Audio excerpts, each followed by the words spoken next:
You know, it's something a lot of us face. You have an aging loved one, and suddenly it feels like every single answer is no. It's really frustrating, right? Even heartbreaking. They resist everything, from new foods to just a simple suggestion meant to help. So let's get into it. Let's really try to understand what's going on behind that no. So to really get a handle on this, let me tell you a story that I bet is gonna sound familiar. Let's talk about a woman we'll call Mrs. M. Now, Mrs. M, she used to be the life of the party. So flexible, always ready to try something new. But lately, her default answer to just about everything is a short, sharp no. And that's the thing that's so tough, isn't it?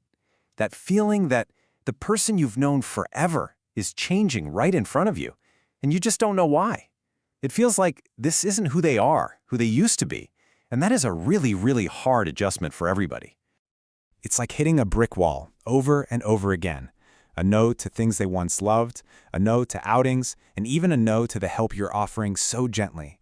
And you start to realize this isn't just them being stubborn one day. It's a pattern. Okay, so here's where we need to totally shift our thinking.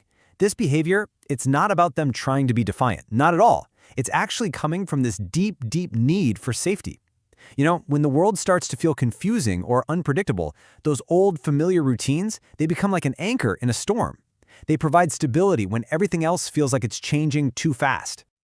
So this pattern actually has a name. And you know what? Just giving it a name is so powerful because it helps us get past those labels like stubborn or difficult. We can start to see it for what it really is, not some flaw in their personality, but a condition. And the good news is, it's a condition we can actually understand and work with. It's called behavioral rigidity. And basically, it's what happens when the brain's ability to just, be flexible starts to fade a little. We're talking about something called executive functions. That's the CEO part of our brain that handles planning and making decisions. So all that resistance you're seeing, it's really a symptom of these changes happening under the surface. So let's see, does any of this sound familiar to you? The constant no to any suggestion? The way they get really frustrated if their daily routine is disrupted, even just a little bit? Or maybe that struggle with new technology, like a new TV remote. Yep, those are all classic real-world signs of behavioral rigidity. Okay, this is probably the most important takeaway here. It's so easy to look at this behavior and just label it stubbornness. We think of stubbornness as a choice, right? A part of their personality. But rigidity? That's something else entirely. It is not a choice. It's a reaction to feeling stressed or overwhelmed.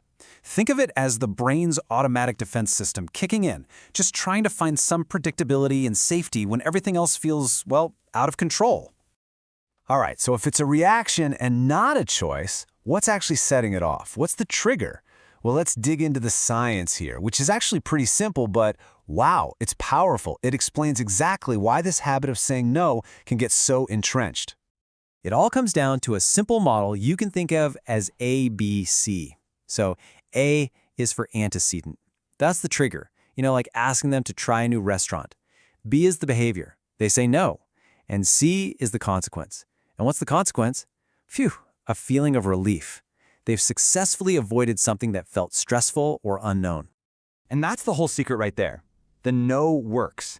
It instantly gets rid of the anxiety, it makes the overwhelming feeling go away, and our brains are smart. When a behavior gets a result like that, it learns to do it again and again. And just like that, it becomes a super reinforced habit. And this is backed up by the experts, by the way. This quote really nails it. Behavior is shaped by what happens after the behavior. It's not about commands or trying to persuade someone with logic. They respond to structure, to predictable outcomes. So the key isn't arguing. It's changing the environment itself to reinforce something different. Okay, so if just talking them out of it isn't going to work, then what do we do? Right, this is the good part. This is where we pivot from just understanding the why to the how. How can we help? Let's look at some real, practical strategies you can use to help build that flexibility back. So here are 5 really powerful strategies. Number 1, introduce change slowly.